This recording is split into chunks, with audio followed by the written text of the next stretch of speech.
Hello everyone, how are you all? Hope you all are doing great. So in today's class, we are going to discuss question number 15 for paper 1 of the year 2023. So this belongs to the set A. Okay, so here the question number 15 says that what is the MGF of x given y is equal to 2. Okay, so we have to find the MGF of a bivariate PMF. So this is a conditional moment generating function that we have to find, and the bivariate PMF is given to you. The range x takes value -1,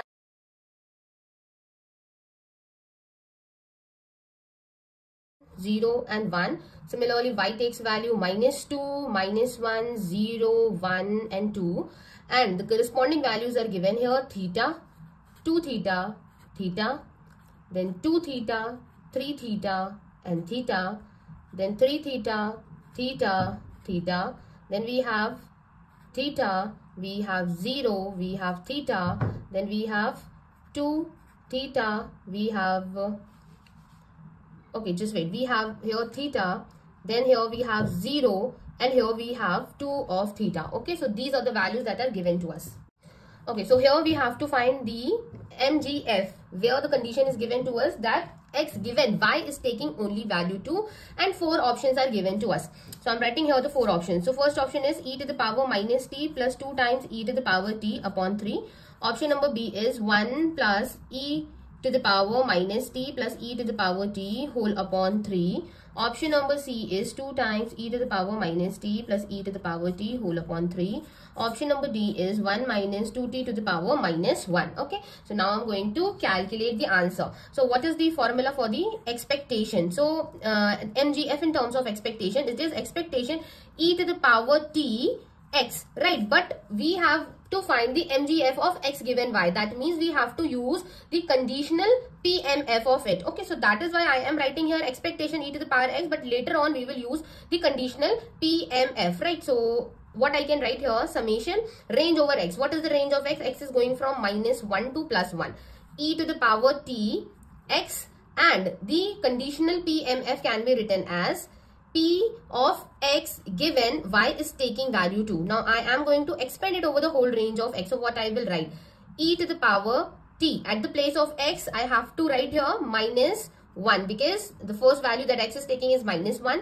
Then here what I will write, I'm just going to use the formula, this probability. Whenever we have probability x given y, we can expand it like that: probability of x y whole upon probability of y. So this is the formula of the conditional probability. In the numerator we have the joint PMF, in the numerator we have marginal of y.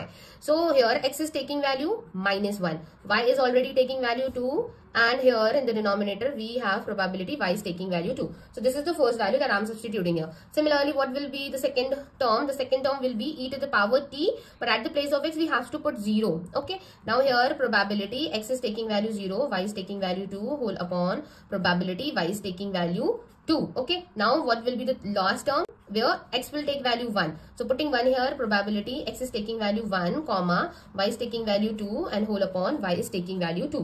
Okay, now we have to add all these values, but before that we have to find the answer for these joint PMF and the marginal of y. So here when x is taking value -1, y is taking 2. X is taking -1 and y is taking 2.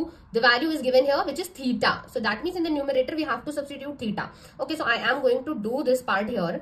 So is equal to, we already have e to the power minus t. In the numerator I'm just substituting theta. In the denominator we have to write down probability when y is taking value 2. That means we have to find the marginal of this thing also. So marginal can be obtained by adding these values, right? So when y is taking value 2, so what is the marginal probability? 2 theta plus 0 plus theta, it is 3 theta. Okay, so that means I am going to put 3 theta in the denominator. Now here in the second one, e to the power 0 to, that means e to the power 0, the answer for e to the power 0 is 1. Okay, 1 I am putting here. When x is taking value 1, y is taking 2. When x is taking value 1 and y is taking 2, we are getting 2 theta. Okay, that means we have to put 2 theta here in the numerator. And again, when y is taking value 2 is here 3 theta.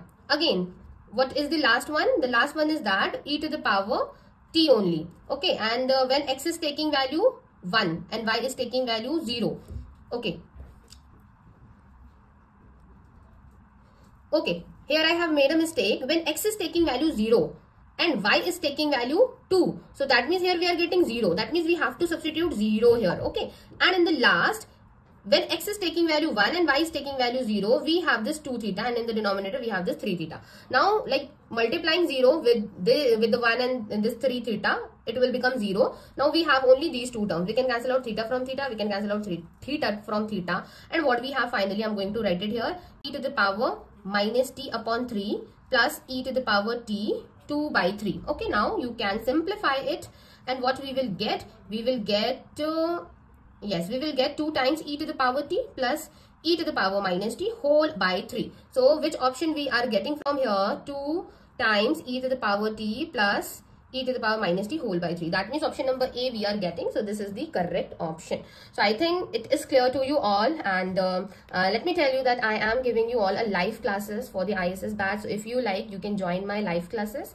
And for the more information, you can contact me on WhatsApp, or also on Instagram. The link is given in the description box. So thank you everyone for watching it. Have a nice day.